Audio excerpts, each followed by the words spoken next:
Thank you all for coming. The after lunch session is always the enviable one of, of being a little sleepy, but I hope you enjoyed the keynote speaker and will enjoy our talk as well. So I'm Suzanne Nobles, Partnerships Director for Learner Variability Project, and I have my colleague Vic Vucic here as well, Chief Innovation Officer and Executive Director. So we're excited to talk to you about SEL and learner variability and putting those two pieces together. First of all, I just want to give you a little bit of background of where we come from. We work for Digital Promise, which is an education nonprofit, and our goal, as you can see here, is to spur innovation in education and improve the opportunity to learn for all through technology and research. And that is the key, is that we know technology is a great tool for supporting learning, but we want to help educators use it in a research-based way. And so we work at the intersections of educators, researchers, and developers. Everything you're going to see that we show you today is free and open source. We are a nonprofit, and so we are looking to provide tools for educators. My background prior to Digital Promise, I was a teacher for more than 20 years, high school English teacher and administrator, and so it's great to be able to work in this position of supporting educators, continuing to support educators. Okay, and so our specific work, Vic and I work with the Learner Variability Project, and the mission of this is, we started with the essential question that if you're going to personalize learning, what are you personalizing for? What is it about the learner that you're reaching where engagement is really critical, but that often is where personalized learning conversations end, and we want to push it to learner outcomes. And if you know your learners, if you know how they vary, you can have engagement and then push even further. So welcome. And there's a paper in the back that you all can have as well as you come in. Okay, so we're going to have 3 sections of this today, just so you know where we're going. And so we're going to start with the theory of learner variability that Vic will give that overview. And then we're going to look at that connection between social and emotional learning and learner variability, look at the key connections. It's a great connection to our keynote speaker at lunch as well, who was already talking about the power of emotions. And then we're going to look at supporting learner variability in social and emotional learning. And we're going to look specifically at 4 areas of social emotional learning: emotion, motivation, social awareness and relationship skills, and then stereotype threat. And for each of those, we're going to look at what the current research says about how they affect learning. And then we'll look at a specific strategy that an educator can use, a research-based strategy, to support that aspect of learning. And so we'll walk through each one of them that way. And then with stereotype threat, we're going to dig a little bit deeper into that one and look at a few strategies. All of that information is on our free open source site, which I'm going to be walking through. And so I will tell you now, you don't need to take a lot of notes, because there is the opportunity to just go right on that site yourself and be able to get all the information right from there.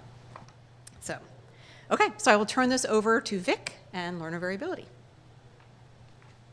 All right, thank you. Thanks, Suzanne. Thank you all for joining us. My name is Vic Vucic, and it's great to be here. I'd love to talk to you a little bit about the theory of learner variability, kind of what it is and why it's really important to understand and why it matters. So the first thing is we're really living in this age of personalization. Personalization's booming. Everything that we do, whether we're shopping or I'm going out to find food in restaurants or whether I sit in my car, everything kind of gets personalized to really support you and help you get to what you want to do. And then many of you have probably heard one of the big buzzwords in education now is personalized learning. Well, why can't we personalize learning and help do that? And it's great. It's one of the things that technology can support and that we can grow and do to help support many more learners. But one of the questions I often ask is, what exactly are we personalizing, and based on what research? And often the room either goes fairly quiet, or people say, well, we're just kind of hacking. We're kind of personalizing whatever we can. But it ends up, the good news is, the field of learning science is booming. The field of neuroscience, psychology. We're learning a lot more about how kids vary, not just in what they know or don't know, but in how they learn best. Because if you think about, if you want to personalize, you want to focus on what are the big areas that kids vary on that we know has a big impact on how they learn something. And so that's a lot of the work that we're jumping into. And so we know that learners vary in many different ways that really matter when they're trying to, whether it's learning to read or doing science inquiry or other things. And there's certain things that don't matter. For example, how tall I am doesn't really matter for my learning. But it ends up I have working memory in my brain. And actually kids vary a lot in working memory. And it doesn't mean you can't learn. It just means that how you learn may be a little bit different or require some supports or different pathways. And we actually know that through the research. And so this was really powerfully demonstrated by Todd Rose. He has a wonderful book that I highly recommend called The End of Average. And there he really shows that when you have systems or people where there's lots of variables and lots of factors and lots of variability, nobody's actually average across everything. And so if you just design to the average, you're actually not designing for anybody. And he has one of his powerful examples you may have heard where he did some of the research where in the early 1950s, the Department of Defense had their first jet fighters. And it ends up the pilots were struggling. They had really difficulties flying it, they had some crashes, and the performance was really low. And so the Department of Defense said, okay, well, let's look at redesigning the cockpit and figure out if we can do that to make that better. And they went and they got 4,000 pilots, and they measured for each of the pilots on 300 different dimensions, your shoulder width, your height, all these things. And they said, okay, this is the average pilot. They took the average of all that, and they were going to post up and say, Boeing and Lockheed Martin, you guys go and design the best cockpit for the average pilot. Luckily, the researcher who gathered that data said, hold on a second, can I go check something? And he went back, and he said, if I just choose 10 of the factors that we think matter the most, say height, shoulder width, from hip to floor, how many of these 4,000 pilots are actually average on just 10 of these factors? And the answer was 0. It was absolutely 0. And then he even went down to about 4 factors, and the number was like 30. And it ends up pilots vary significantly, and people do, in many different dimensions. And so if they designed that cockpit to the average, they actually wouldn't have been a good cockpit for anybody. And so what they did is they actually went and said, what's the range on all these areas that we need to be able to support? And they put that up, and they came up with a lot of innovations like the adjustable car seats we have today in our cars and things like that that can basically personalize and support the full range, in that case, of fighter pilots. You can imagine the parallels in education. Kids vary in many different ways, and all kids are actually unique in how they learn best. And the good news is, learning science is helping us understand what are the big factors that really do matter and that we do need to understand to support that full diversity of learners. And why does this really matter? Well, actually, let me touch on this first, is when we define learner variability, we really take that full whole child lens. And so you look, it can be a kid who's experienced trauma at home. It ends up that affects you neurologically even. It could be the English language learner whose primary language isn't English. It could be a child with a learning difference. It could be a kid who's gifted and talented and maybe bored in class. There are many different dimensions that really we need to understand to be able to support these kids. And why does this matter? One of the first papers we did in this project was we said, what does the learner diversity look like in the US education system? And here, if you take these 6 broad categories, basically any kids that fall into these 6 broad categories really struggle in our education system. Their likelihood of really succeeding is actually relatively low. And you see the diversity is growing across all these categories. And the big takeaway is basically if you take that right-hand column and take the most conservative estimates of overlap in these populations, you're talking 40% of kids conservatively, if not half or more. And you guys know in Hawaii, there's tremendous diversity here. And across all of these factors, and there are more categories than just these 6. So the key is, and this is kind of the title of a report that we put out, is learner variability is the rule. It's not just a side group that we can remediate here or there. This is the core student body that we really need to design for if we want all learners to achieve.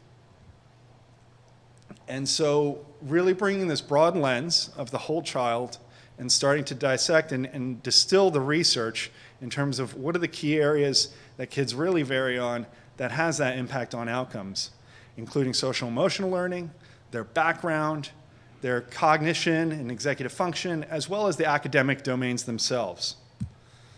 And so that's really what the Learner Variability Project is. We're working with the top neuroscientists in the world from Stanford and Harvard and UC Irvine and learning scientists, and we're combing through the research and we're distilling and kind of creating this map. If you think of almost like a learner genome type of map, that if you are going to want to understand learners, if you are going to personalize learning, these are the key areas where you're going to get the biggest bang for your buck to support them.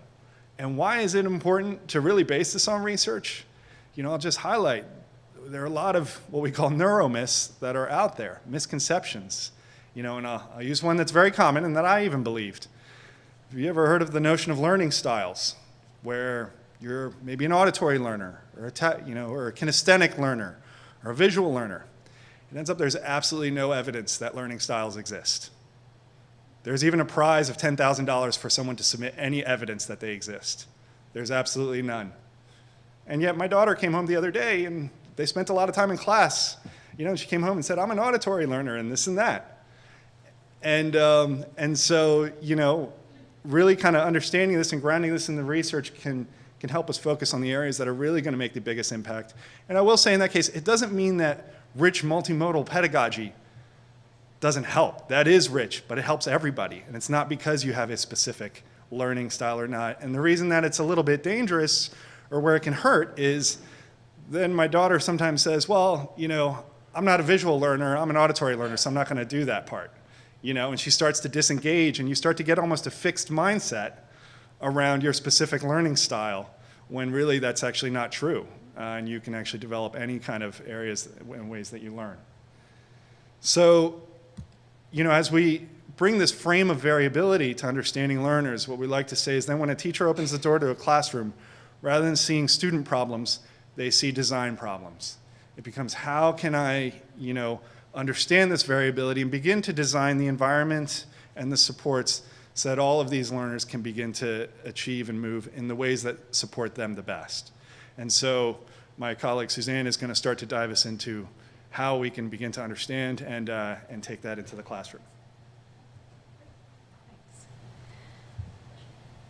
Okay, I'm going to flip back here very quickly. You can see the four categories that Vic went over. We're going to focus in on the dark blue, the social and emotional learning today. Certainly there's much more out there about the research, but we're going to look at social and emotional learning, but it also fingers out into the other areas, as you'll see. And so that's what we're going to look at now is SEL and learner variability. And we're going to I'm going to give you a little bit of an overview of what the current research is saying about emotions and learning. What I will say is that I'm not doing this research myself. I'm reading it and interpreting it and hopefully making it accessible to you all, but please do ask questions if something I'm saying isn't quite clear. So I want to start with going back to the Human Genome Project. And one of the most startling discoveries that they made through this project is that humans have far fewer genes than predicted. They assumed, with being the social, intellectual creatures that we are, that we would have many more genes that define that. And it turns out that we don't. And instead, it raised this question of how could the most intelligent and flexible creatures on the planet have so few uniquely human genes with which to specify these abilities that we have that make us who we are. And so what they are now hypothesizing is that our genes appear to intentionally underspecify our development, which makes it possible and in fact necessary to have socially mediated learning, and that we are ready and ripe for this development of our brains and who we are, and we do that through the social creatures of who we are. And so that is the basis of our social and emotional learning, is that it does define ultimately our development and our learning.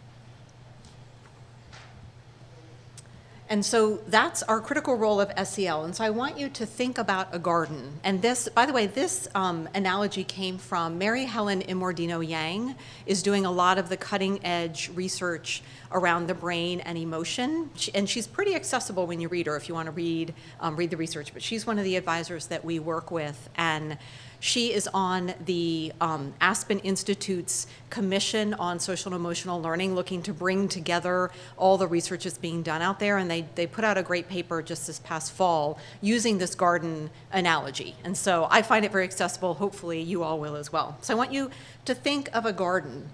Think of what it takes a seed to grow. We need water, we need sun, we need nutrients in the soil. We also need a gardener tending to the weeds around us. We need supports, or the plant does, as it grows bigger. Think about tomato plants when they start to grow and they go all over the place if you don't have your tomato cage. So all the things that you need to grow a seed. And then imagine us as the seeds growing in the garden of the world, that we are each our own garden with SEL as our climate and how we're tended. And so the forces outside our genes are our climate, our weather, our soil, our gardeners, to our developmental garden. So if we're a seed, our forces are the social and emotional things around us, the people we interact with, the emotions that we feel, also the intellectual opportunities that we're given or we come upon. Our social relationships are huge, and then our physical and emotional environments all help us grow and trigger the forces that organize our brain development. All those not as many genes as we thought, growing and developing and changing into who we become over time. And of course, this happens through our whole lives. As our lunch speaker just said, into the early 20s, still that really critical part of our brain is still settling in. And so this is the paper. If you want to jot down the name of that paper, it's a great read, The Brain Basis for Integrative from the Aspen Institute. But their big point that the research is showing is that just as a garden grows differently in different climates and with different plants, styles of gardening and use, a person's brain develops differently, depending on our social and emotional environment. And that is critical. And I want to pause for a minute, because as teachers, we've always known that. And that's the key, is that, and this actually goes to the lunchtime speaker as well, is we felt it in our gut, which turns out to be connected to our brain, but research is catching up to this, and we're able to see things about the brain that we never could see before. And it is now a proven thing that learning is emotional, and emotions are learning. And there is not learning without emotions. There's just not. They happen together in our brains. Oh, sorry, one more point I wanted to make on this, that the paper makes very beautifully, is that this is a huge issue around equity as well, because what is true, it's not great, but it is true, is that an undernourished environment will stifle a brain's development. And that is in all these ways we've talked about, in having social supports, in having a rich intellectual opportunities, in having the opportunities in a family where there's not stress and worry, or even stronger adverse experiences, and having your culture recognized and supported. And so all those aspects of our students, they matter, but the negative can also overpower the gene's predisposition, and it can swamp, in the report's terminology, that development. Now, it's not a death sentence. I don't say that to be incredibly negative, because the brain has also been shown to be very, very plastic, and that what we do in the classroom matters, and that we can change those things. But it is true that an undernourished environment will affect a brain just like an undernourished environment will affect a seed. And that's our critical role of social and emotional learning in learning and development. Okay, so what do we do with all of this research? So we know that social and emotional learning is critical to brain's development. Well, now we look at how learners vary in this area, because we know that gardens are different, and our students are coming with very different gardens into our classrooms, and our classrooms become part of those gardens. And what can we do? And so we're going to look at these two questions. The first one, which we talked about already a few minutes ago, is we're going to look specifically at how emotion, motivation, relationships, and stereotype threat impact student learning. So I'm going to go over the research on literally what changes in learning with these areas, and then we will look at the research-based strategies that teachers can use to design, to go back to that design problem. It's not a student problem, it's a design problem, to design to support students' social and emotional learning and ultimately their overall learning. The tool that I'm going to use, and this is the free site that I told you didn't need to go and write all this down because there'll be the opportunity for you to use it, but that's the URL there, the Learner Variability Navigator, or LVP, Learner Variability Project, digitalpromiseglobal.org. So when I go into this, I am going to, and Vic, if you want to start the sheet of paper around, the site that I am moving into, as I said, is free and open to all. What I have there, and I do promise that we really aren't going to spam you with emails. If you put your name and your email on that sheet of paper, I'm going to invite you, if you notice it says up top, to share the workspace. I will share this workspace with you, which means you have all this information ready to go. And then you can also be on the site and look at all the other things on there. Again, it's free, it's open source, you may use this in any way, and other than you getting an email from me that says, here's the workspace, you're not going to get other emails from us. So the sheet of paper is going around if you wish to have this shared. And I am sorry, the writing is little tiny on there, so hopefully you can see it, and I will read it to you as well. Okay, so we're going to begin with emotion. Okay, so this is a quote from Mary Helen Immordino Yang. So I have already quoted her as being in that paper, but her research focuses on how emotions underpin all learning. And she has this great quote that says, "We feel, therefore we learn."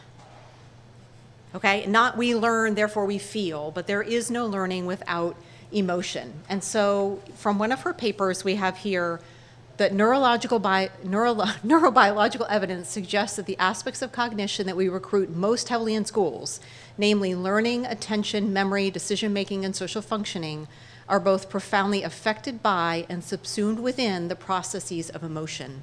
What she has done, it's fascinating. She has a great YouTube video about this, so you can always just Google her and see that. But she has done research where she has scanned the brain, and I'm going to point to the back of my head, but in the medulla, which is in the brain stem, which is the part of our brain that literally keeps us alive. It is what beats our heart.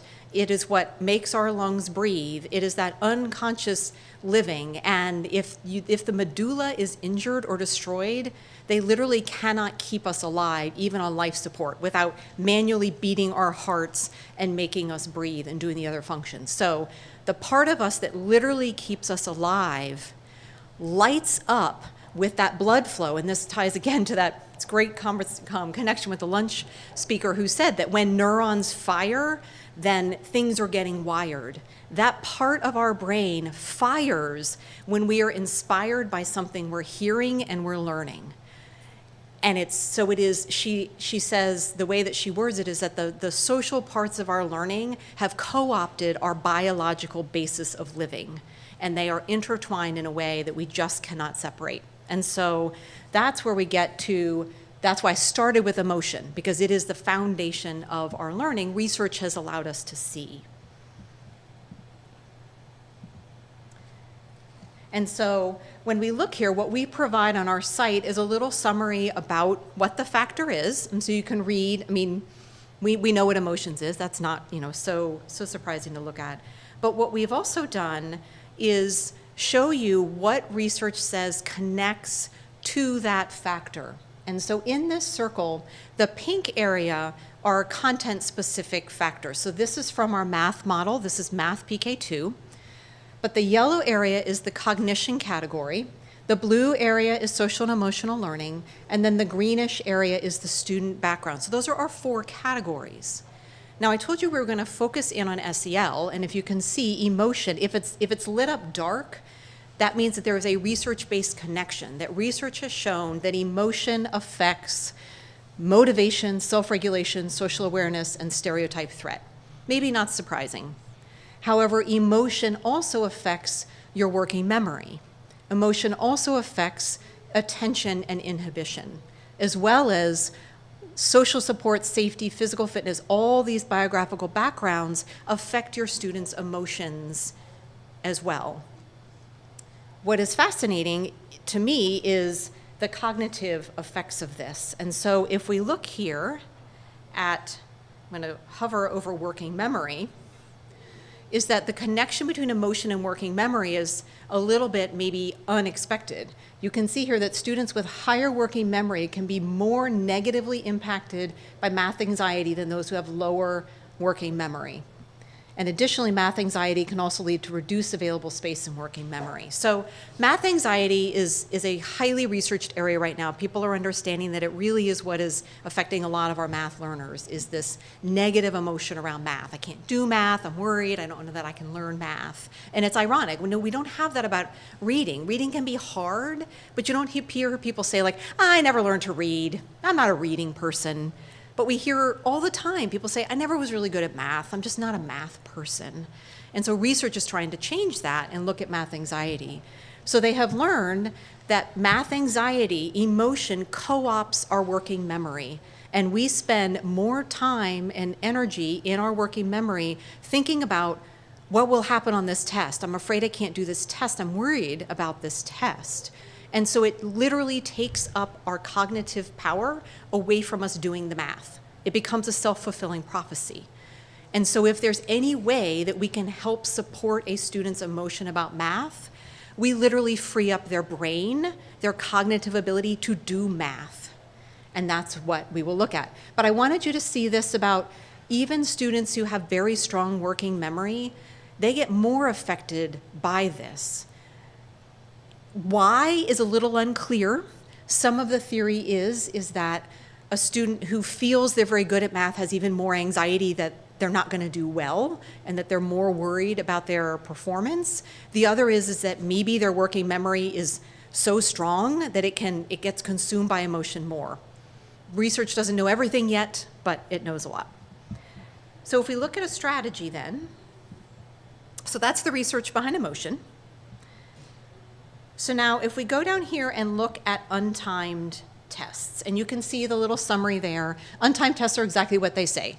Giving a student a test that has not a set time limit on it, giving them more space. Well, what research has shown is that anxiety towards learning can lead to that reduced available space in working memory, thus reduced learning outcomes, so we already knew that. So if we look here, is that what has also been proven, and this is the final sentence of that first paragraph, is that for students with math anxiety, untimed tests allow them to free up their working memory for the math that they are doing at the time. And this is research proven. And so as teachers, one thing we can do with our students is give them that space in their brain and not say, you have 15 minutes to do this, or this has to be done in 45 minutes. Now, it's tricky, I know that. You're like, well, we only have so much time. But how can you frame it where there is not 50 problems, maybe there's 20 problems, where there is more time for them to think and feel that they can do okay on this, and that they can actually use their brain for the math and not for the worry. Okay, so now we're going to look at motivation.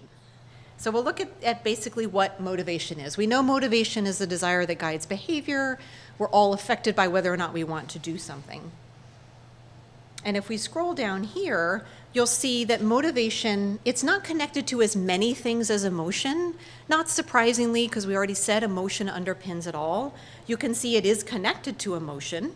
Students are more motivated when they feel emotionally connected to something. But what I wanted to show you here is the connection between motivation and reading. And so what research is showing is this fascinating chicken or egg thing, is that students' motivation to read and their background knowledge are deeply connected. Readers who are motivated to read often retain more of their background knowledge, and they also apply more of their background knowledge, which means in turn it improves it. And so the motivation to read is the foundation of one of the most critical skills of learning to read. We all need background knowledge to understand a new text, a more complex text, and we all need to have that information. And motivation is the key to that. So then we ask the question, what can we do about that? What strategies can we use to help motivate a student to read?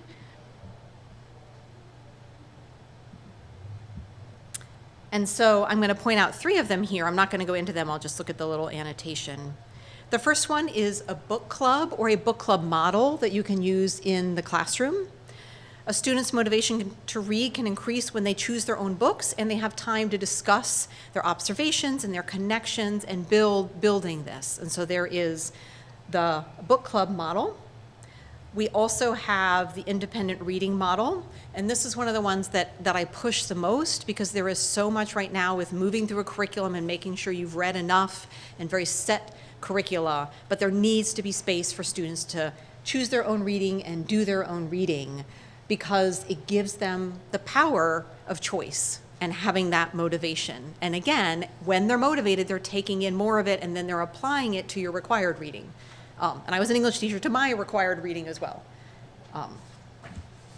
Okay, and then the final 2 are 2 different ones, but the same idea. So having a rich library for them to choose from, both complexity-wise as well as diversity-wise. And this is one of the biggest aspects that underpins emotion as well, is that students need to be able to see themselves in what they read. And one of the things I have learned very deeply with the people in Hawaii that I've been working with is the huge work that Hawaii is doing on integrating culture and integrating students' backgrounds into their learning. And so kudos to Hawaii for that, because it is a critical aspect for students to actually be able to learn. Okay, so I'm going to just quickly look at social awareness and relationship skills, and then we'll dig into stereotype threat.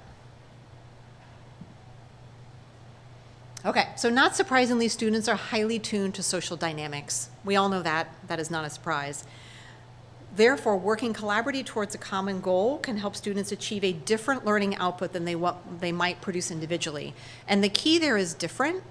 And I don't want to be saying here, this is Melina Unkefer, who is another researcher that we work with, who has studied a lot about learning strategies. The key is different there. It's not that you should never work alone, and it's not that everything always has to be done in groups. However, we are social beings, and that does help hone our learning, and we get to a different output when we've done something together. Or, as Melina has found in her research, so I'm going to scroll down to this reciprocal teaching. So reciprocal teaching is what it says it is, when students explain to others. So you're teaching each other. But what Melina has found is that simply preparing to teach is a powerful way to engage the social brain, whether or not the students ends up teaching the material. Okay, so simply preparing yourself to be social and to teach that material is a different learning experience than studying the material in isolation in your own independent way. The other key that Melina has found with reciprocal teaching is that we need to be sure that every student has a chance to be the tutor as well as the tutee. And that can be hard sometimes if you have a student who's not really as strong in the material. But if you don't ultimately end up planning to have them do the tutoring and they're just preparing to tutor, every student can prepare to be a tutor and can prepare to work with another student and can also ultimately do it themselves, but having that social interaction. Okay, so the final one that I'll look at, and then what I would love to hear from are ways that we'll look at all the strategies and ways that you all have maybe used any of these. But the final one that we're going to look at is stereotype threat. And we're going to look more deeply at this. So I'm going to go into the full page of the information. And you can see that for all of these, we have all the main ideas. We also have ways to learn more and all of our references for them.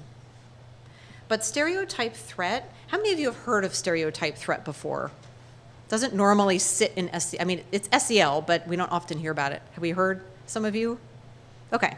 It's a little bit different in that it is a negative. All the other things, positive emotion, motivation, social awareness, stereotype threat, it feels a little awkward, but it is the negative. And what research has found, well, we all know that stereotypes exist, but what research has found is that when a learner feels that they fit into a stereotyped group, it can negatively impact their performance. Even when the teacher or anybody around them has not overtly raised that stereotype. It can be in the student's experience, their lived experience. They know that they're a part of a stereotype group, which means that they worry that they're going to prove that stereotype right, or they worry that they want very much to prove it wrong. And so let's take what we've learned about worry. And so if a student is worrying, what is being consumed by the worry that they can't use for their academics? Come on. What is it? Yeah, cognition. Yeah, their cognitive space. And so that is what stereotype threat does, is consume that space. Now, it's even worse when the stereotype is alive and well in the classroom. Okay? We are all educators and we all try to be the best that we can be, but one of the first strategies is knowing our own implicit biases and knowing that our classroom is truly a space where all students feel that they are valued and they are who they are and not stereotyped. That's the first thing. But then the recognition that no matter what you do in your classroom, a student can still feel that way is also important to know with the stereotype threat.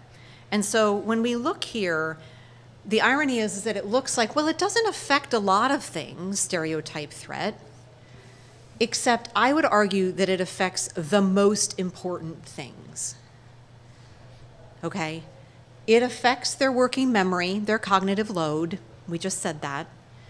It affects their motivation to learn, and we all know we should want to learn, but most importantly, it affects their emotion. And we feel, therefore we learn. And if we are only feeling negative emotions, we are not learning. We are not in a garden that is rich with the environment that is helping us learn.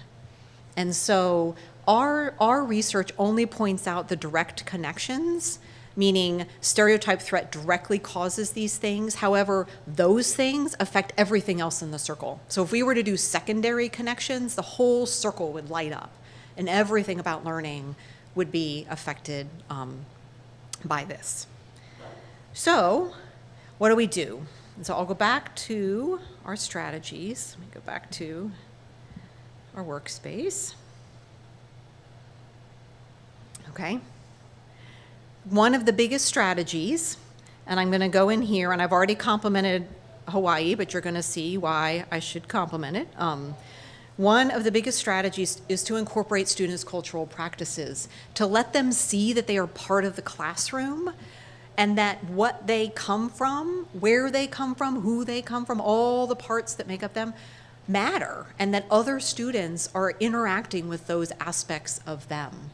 And so incorporating them in. Now here, what we give on this page is the first bullet always talks about what a teacher can do. And so here, obviously, in order to incorporate cultural practices, a teacher needs to learn about them, ask about them. And one of the things that has been shown about stereotype threat is that a teacher doing a poll about their students and learning about them affects long-term a student's belief about what they can do in that classroom. And so those early polls, getting to know your students, having that, just doing that changes a student and their feeling in the classroom. And then we also talk about products, but what I want to show you here is, so we'll then give a video about how you can do it. This is from Alaska, also another great state doing amazing things with cultural practices. This is math and a cultural context, but I do want to show you down here in our references, we have Hawaii's culture-based education work is a huge leader in this. And so hopefully you already know about Hawaii's culture-based education work, but if you don't, there's a lot of it, and you can go on and see this resource, but about bringing in a student's culture into the classroom. So the final strategy that we're going to look at is model growth mindset. And we all know what growth mindset is, and we all hope to model a growth rather than a fixed mindset. But what is very, very interesting tied to stereotype threat, and it's in this first bullet, is how we frame assessments. And what they have found with research is that if an assessment is framed as a student showing what they know and can do at that moment, just one assessment, one moment in time, there will be more, and there have been them, which if you hear that, you're like, well, of course, that's my classroom. There will always be more assessments, and there's always been assessments before. That changes how students perform. That releases stereotype threat, because that worry of proving the stereotype true or false goes away, because this assessment isn't about me inherently everything I am. It's about this moment in time, and I can always be different in the next moment, just as I was different in the moment before. This is research proven across gender and across types of subjects, is that giving students the knowledge that this is one moment, things can change, makes a huge difference. Another piece that ties into this, which isn't written up here, but I want to throw out to you all, is that a student journaling quickly before an assessment in some way. I mean, obviously you need to have older students who can write. You know, it's not going to be a kindergarten necessarily unless they draw a picture. But journaling just about how they feel about that assessment and how they think they're going to do, how they feel prepared, drastically reduces the effect of stereotype threat as well. Because it helps them sort of pause for a minute and say, okay, this is how I'm feeling. I have a little bit of control in this. I'm feeling good, I'm not feeling good, but I'm going to go into this, and it moves that attention away from I am a representative of this group that is stereotyped.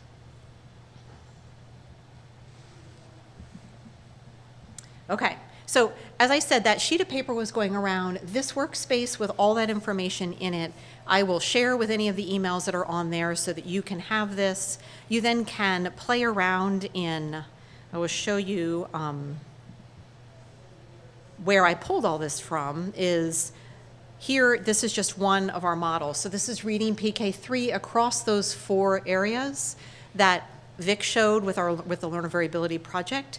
What you can do at this point is, if we go to emotion, is when you hover, it pulls up the things that it's directly connected to. And so you can play around with the SEL category, but also pop over here.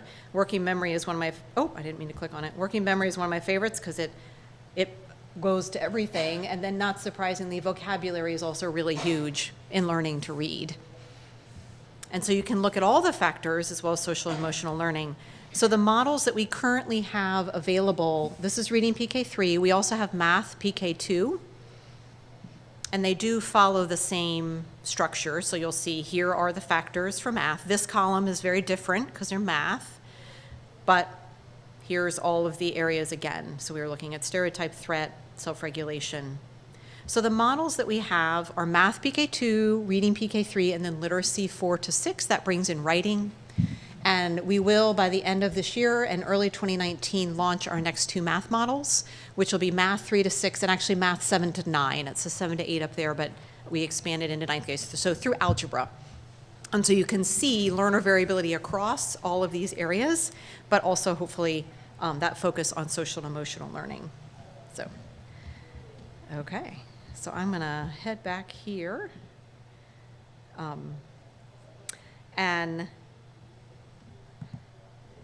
I don't know, I think I'll leave time for them to ask questions versus me asking a question. So we have about 15 minutes. We'll see what kind of questions you all have. We do have a microphone ball to throw around, which is crazy. Have you all been in a session yet with the ball?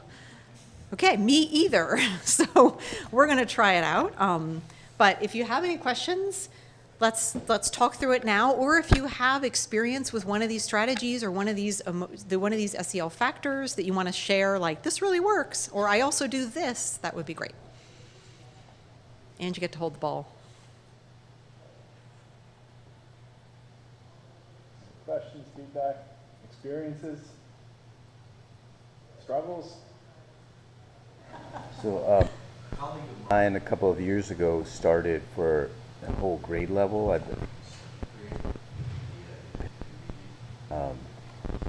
very concerted effort, and they pushed it pretty hard, and it was what Yeah. I had experience with it because I teach different grade levels. Do you know any of the, like, what was so successful? Like, can you articulate anything, like, what was wild about it? Well, the number of books that students read Ah. just on their own, way beyond what was asked of them or expected of them, because they just found it so naturally engaging. And Yeah. having that autonomy was the key factor. And so it did succeed beyond what was expected by the teachers.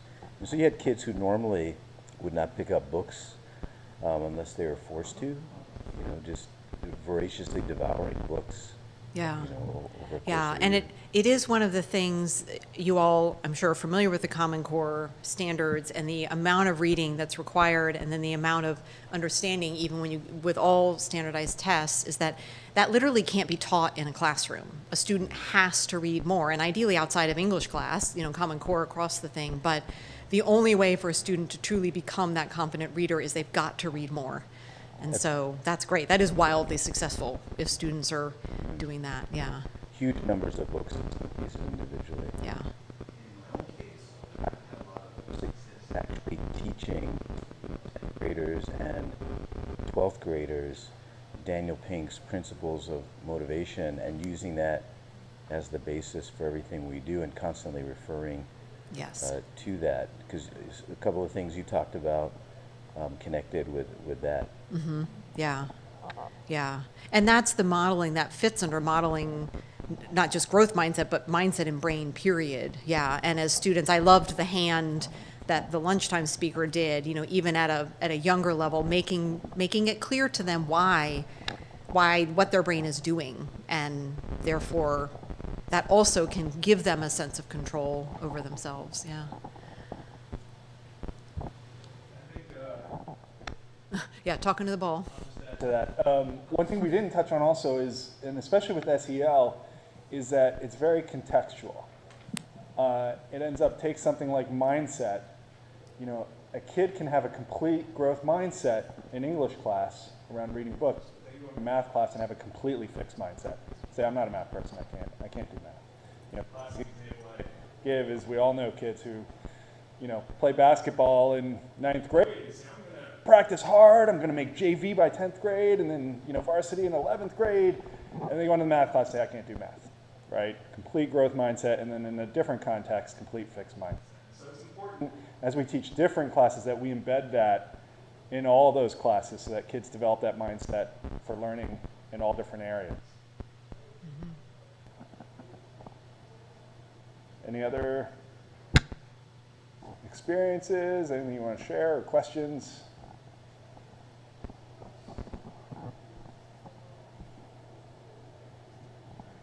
Play catch. It's not as heavy as it looks when you get it. Stereotype threat. That if it's latent, if the call it out, if they're aware of it, that's probably increases with age. The pre-K may not be aware of certain things. The high schoolers are acutely aware of it. That makes the challenge bigger, right? More complicated. Does it also affect the motivation on the teacher's part to handle such a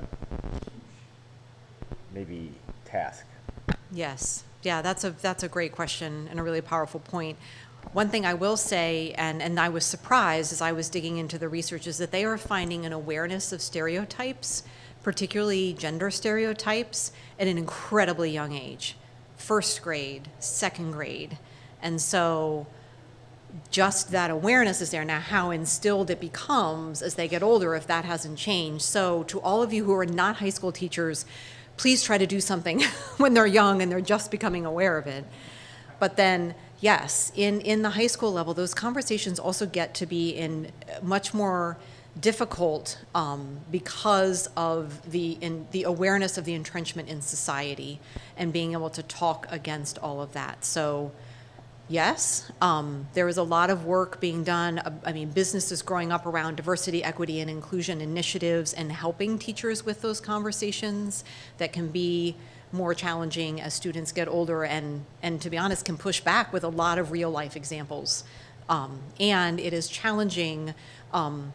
One of the things too is the difference in background between the teacher and the students, and whether you are, I mean, I'm a white female, I am the most common teacher out there, okay? But I am not the most common student in the classroom, and I have not lived through the stereotype experiences that students have. I'm a female, so I have lived through some, but I do not have that experience. And so being able to learn those listening skills and to just acknowledge it, and it's real, and not, I don't really know what you're talking about, or that can't possibly be that way. Yes, it is, you know, what a student feels. So yeah, have you all done work on those conversations? Do any of you teach those, or even younger kids? Do you have advice on those conversations and that work?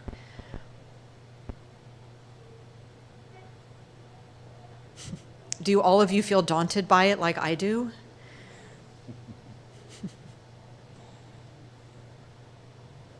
I will highlight one strategy I always love, and this helps with a lot of the more emotional regulation, but I think it can support a lot of other areas, is the 2 in 10, where they did research around kids who've experienced trauma and struggle with emotional regulation. And actually, if a teacher sits down one-on-one with that learner for just 2 minutes every day for 10 days, and lets them talk about whatever they want to talk about, but it's just focused on them and just listening, that it has a statistically significant effect on their performance.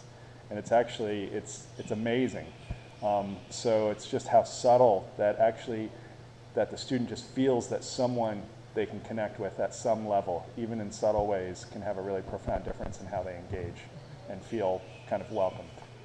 Yeah, I've put, to show where it is that what Vic is talking about. So under our factor of adverse experiences, our top resource is Building Blocks for Learning, a framework from Turnaround for Children. And this is a really powerful nonprofit. That's where the 2 in 10 comes from. They were born out of 9/11 in New York City, and a whole world of children who had experienced incredible trauma. And what do we do? And so Dr. Pam Cantor started doing that research and developed these building blocks for learning that you can go into, but her biggest finding is one adult can make the difference. One adult asking for 2 minutes, what's going on? How you doing? Over time makes an enormous difference. And so it's very heartening in that way when you think about, oh my gosh, what are all these things I have to do? One adult, one conversation does make a difference. And so please do use Turnaround's resources as well. They're really powerful. I'll just add, we also, on EdWeb, we have a community, and we actually run webinars where we bring in some of these researchers. We had Pam Cantor talk about trauma and the neuroscience of trauma, and pick various of these variability factors. And they're great webinars. They get like 500 to 1,000 teachers on them, and from all over the country, and feeding in questions. And so we run these every month or two in areas of interest. And so that's also somewhere to kind of continue being engaged if you want to continue learning in these various areas. And also feel free to give us feedback. You know, this is all kind of cutting edge. We're all pushing the envelope and trying to move forward as fast as we can for the kids. And so we'd love feedback in terms of how we can make this better, easier, faster, and support as many of you as possible. So the community is called Personalized Learning for All. Again, free. All of this is free.